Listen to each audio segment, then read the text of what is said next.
Bienvenidos al tercer video sobre fármacos antihipertensivos. Hoy vamos a revisar distintos videos. Por ejemplo, aquí encontramos a los calcio antagonistas.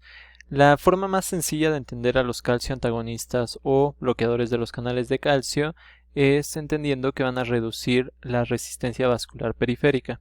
Vamos a ver que va a ser a través de distintos mecanismos. Por ejemplo, nuestros calcio antagonistas se dividen en dos familias: las dihidropiridinas y las no dihidropiridinas. De estas, las dihidropiridinas van a ser las que van a tener efectos antihipertensivos. Vamos a encontrar fármacos que terminan con dipino, como nifedipino, amlodipino y otros más que veremos a continuación. Mientras que las no dihidropiridinas van a ser más bien fármacos antiarrítmicos, como el verapamilo y el diltiazem. ¿Cuál va a ser el mecanismo de acción de estos fármacos? Bueno, el mecanismo de acción es complejo. Vamos a encontrar que al bloquear a los canales de calcio, eso va a reducir la cantidad de calcio que entra a las células y esto va a hacer distintas cosas. Por ejemplo, a nivel de las células musculares lisas de nuestros vasos sanguíneos, vamos a encontrar una inhibición de la contracción y por lo tanto nuestros vasos se van a dilatar. Y al dilatarse los vasos vamos a encontrar una reducción de la resistencia vascular periférica. Y al momento de que nosotros reducimos esta resistencia vascular periférica, vamos a reducir nuestra presión arterial. Y por lo tanto, vamos a reducir o vamos a tratar la hipertensión. Pero no solamente se produce esto, sino que también vamos a reducir nuestra poscarga.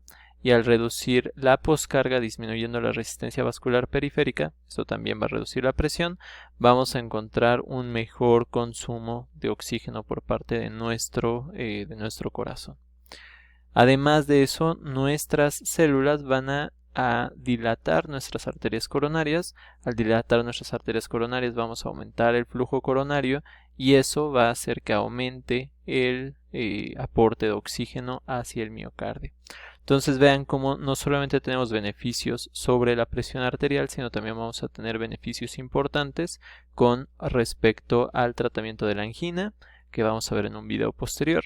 Pero bueno, vamos a encontrar ahí distintas vías a través de las cuales van a ser útiles estos fármacos en nuestro sistema cardiovascular.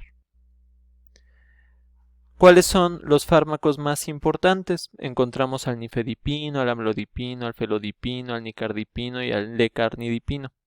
Su mecanismo de acción, como ya lo habíamos visto, es bloquear canales de calcio. Este bloqueo de canales de calcio, sobre todo de canales de calcio tipo L en los vasos sanguíneos del corazón, va a producir una vasodilatación arterial, sobre todo, y hasta cierto punto venosa. Dentro de las indicaciones vamos a encontrar indicaciones muy similares a aquellas de los IECAS, a aquellas de los ARA2. Sin embargo, la realidad es que tienen menos estudios. O sea, comparativamente los IECAS y los ARA2 tienen muchos más estudios que respaldan su uso. Que no quiere decir que estos no sean útiles, solamente significa que seguiremos viendo más estudios. Dentro de los efectos adversos que encontramos por ejemplo el edema periférico, la hiperplasia gingival, que al contrario que con algunos fármacos antiepilépticos, esta va a ser no grave, entonces no es tan importante, y bueno, se puede producir un bloqueo auriculoventricular de primer grado que produciría bradicardia, y también esta disminución de la actividad del músculo liso nos puede llevar a la constipación. Es importante que evitemos dosis elevadas de calcio antagonista. Si no alcanzamos un efecto o el efecto que estamos buscando con una dosis adecuada, no hay que elevar demasiado la dosis porque esto nos predispone a tener una taquicardia refleja y por lo tanto un mayor consumo de oxígeno por parte del corazón y finalmente pues este mayor consumo del corazón de oxígeno pues va a producir todavía más problemas y por lo tanto puede producir hipoxia o isquemia. Es importante reconocer que estos fármacos no se utilizan en pacientes con insuficiencia cardíaca congestiva, que es justamente lo que vamos aquí a ver. ¿Cuándo utilizamos nuestros calcio antagonistas? Bueno, pues los utilizamos con las indicaciones similares a los IECAS y a los ARA2, con algunas indicaciones diferentes. Por ejemplo, en la angina de pecho, que era justamente lo que decíamos previamente, no los vamos a utilizar en insuficiencia cardíaca congestiva y los podemos utilizar como fármacos de segunda línea en otros tipos de patologías. Entonces van a ser fármacos importantes. De hecho, nuestras guías de práctica clínica los ponen como unos de los más utilizados. Es importante aprendérselos. Saltemos a la siguiente familia farmacológica, los beta bloqueadores. Los beta bloqueadores van a servir como antiarrítmicos, pero también van a servir como antihipertensivos. Estos son fáciles de memorizar, todos terminan con olol, entonces tenemos el atenolol, el metoprolol, el abetalol, el carvedilol, esmolol, mevibolol, propranolol, particularmente el último no es específico, y entonces vamos a tener distintos mecanismos de acción que van a sustentar su acción farmacológica. Dentro de los mecanismos de acción principales encontramos que estos fármacos beta bloqueadores van a bloquear al receptor beta 1 en el corazón. Y al bloquear ese receptor beta 1 va a bloquear la entrada simpática hacia ese corazón, disminuyendo el gasto cardíaco al disminuir la frecuencia cardíaca y disminuir la contractilidad. Y al disminuir este gasto cardíaco, como el gasto cardíaco era uno de los factores que nos daba la presión arterial, pues vamos a tener la disminución de esta presión arterial. Además, el bloqueo de los receptores beta 1 en el aparato yuxtaglomerular a nivel renal va a disminuir la secreción de renina, y habíamos visto que esta renina era necesaria para activar este sistema renina-angiotensina-aldosterona. Además de ello, vamos a encontrar algunos mecanismos de acción nuevos. Por ejemplo, vamos a tener algunos fármacos que van a bloquear a los receptores alfa 1. Los receptores adrenérgicos alfa 1 se encuentran en los vasos sanguíneos y sustentan la vasoconstricción. Y otros han demostrado aumentar la secreción de óxido nítrico, lo que produce vasodilatación.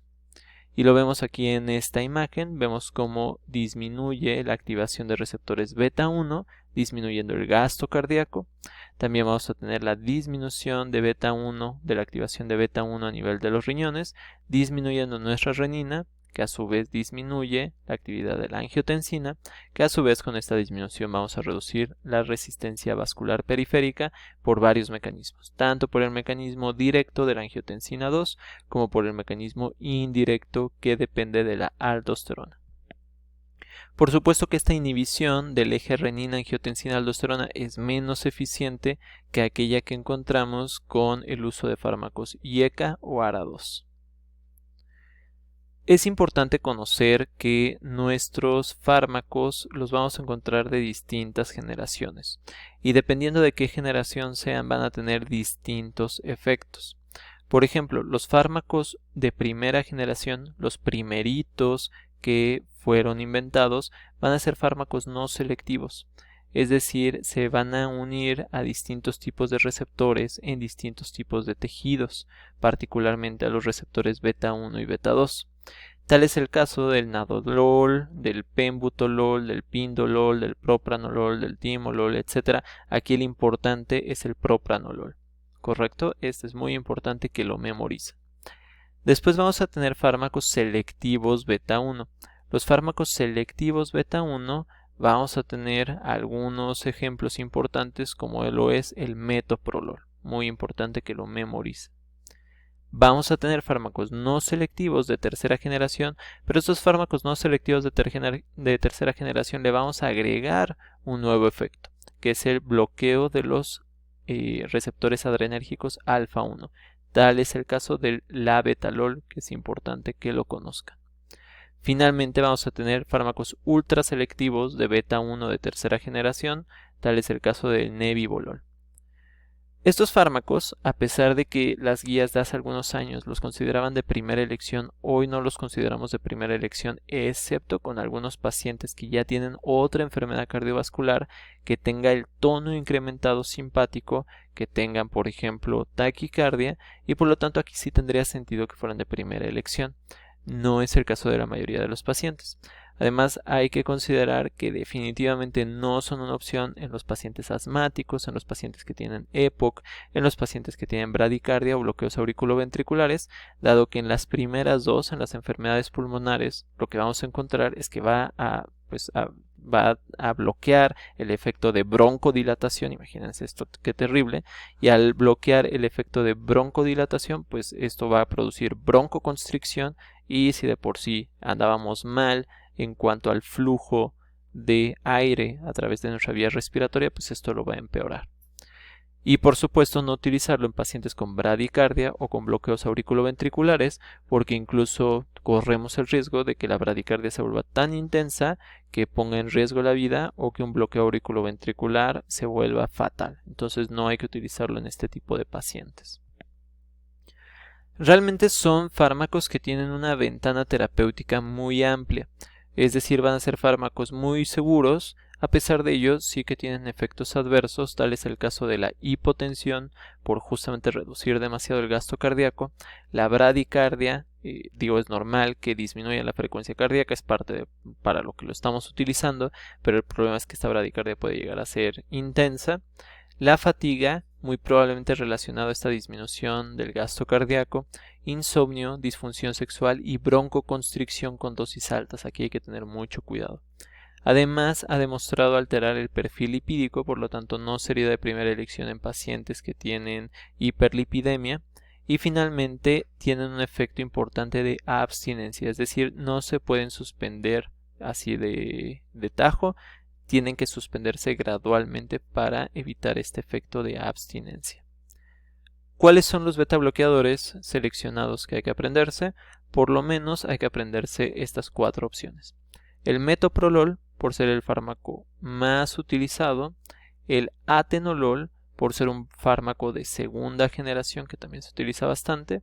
El carvedilol, porque es un fármaco novedoso que bloquea tanto receptores alfa como receptores beta. Y el esmolol, que es un fármaco interesante de acción ultracorta que se utiliza sobre todo en pacientes en urgencias, que tienen emergencias hipertensivas o urgencias hipertensivas.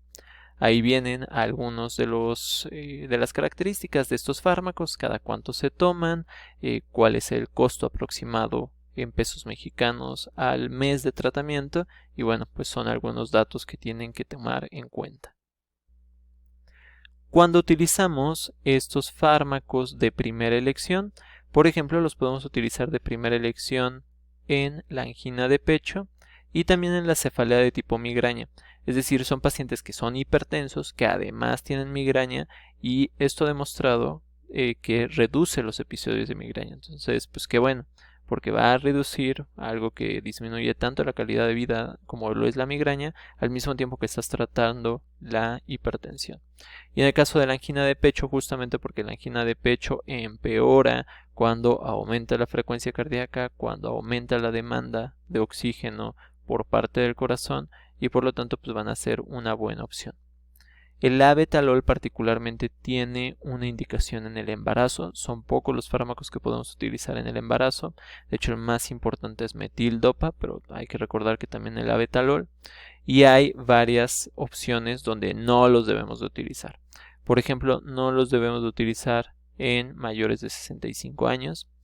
Tampoco en afrodescendientes. Esto ocurre en poblaciones sobre todo del Golfo del país, en Veracruz, en Tabasco, donde hay una población afrodescendiente importante, y tampoco los podemos utilizar en pacientes asmáticos, por lo que ya hemos explicado. Vamos con fármacos alfa antagonistas específicos y simpaticolíticos de acción central.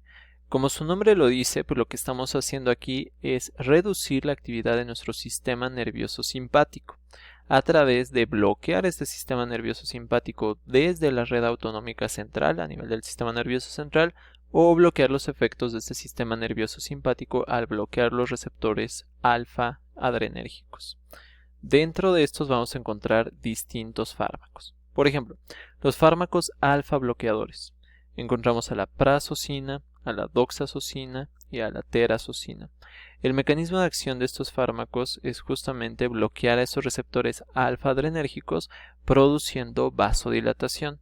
Sin embargo, no son de primera elección. En algunas guías puede sugerirse que son de primera elección en pacientes hipertensos que además tienen hiperplasia prostática, pues estos fármacos mejoran el cuadro clínico de pacientes con hiperplasia prostática, facilitan la micción. Entonces, pues ahí tendríamos como una doble pues indicación. Sin embargo, la realidad es que tienen distintos efectos adversos que van a pues restringir su uso de manera adecuada. Por ejemplo, puede haber una activación refleja de nuestro sistema nervioso simpático que aumenta el gasto cardíaco y aumenta el sistema renina-angiotensina-aldosterona. Es decir, son tan eficientes reduciendo la presión arterial que es posible que el mismo sistema, digo, que está pasando aquí, aumente la actividad de este sistema, aumentando la actividad cardíaca y aumentando la actividad de renina-angiotensina-aldosterona, produciendo mayor volemia y por lo tanto empeorando la hipertensión arterial, esto sobre todo cuando se utilizan de forma continua. Otro problema es que aquí no vamos a tener que el efecto antihipertensivo va a ser un efecto medido, va a ser un efecto completo.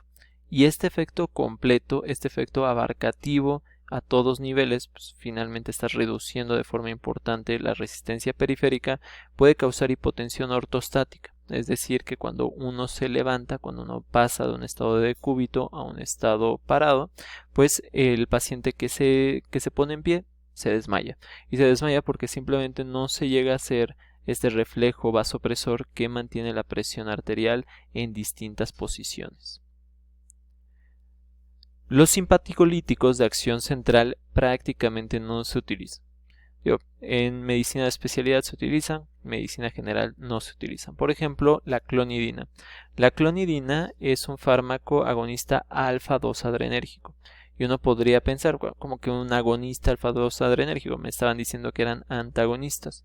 La cuestión es que los receptores alfa-2 son inhibitorios y entonces un agonista alfa-2 va a reducir el input del sistema nervioso simpático. Va a producir inhibición de estos centros vasomotores que se encuentran en el sistema nervioso central. Se utiliza rara vez, ocasionalmente en urgencias hipertensivas y tiene algunas otras indicaciones, particularmente en dolor, pero bueno, escapan al propósito de este curso. Por otro lado, la metildopa es un fármaco que se transforma a metilnorepinefrina a nivel central, siendo de nuevo un agonista alfa-2 adrenérgico central, produciendo esta inhibición de los centros vasomotores. Esta metildopa sí que tiene una indicación importante que es de primera elección en pacientes embarazadas. Es un dato que sí o sí tienen que saber. Sin embargo, ambos fármacos tienen múltiples efectos adversos. Por ejemplo, pueden producir hipotensión, pueden producir sedación, pueden producir confusión, constipación, boca seca, hipertensión severa de rebote una vez que uno deja de tomar este fármaco, y además la metildopa tiene un efecto adverso particular que podría ser la anemia hemolítica.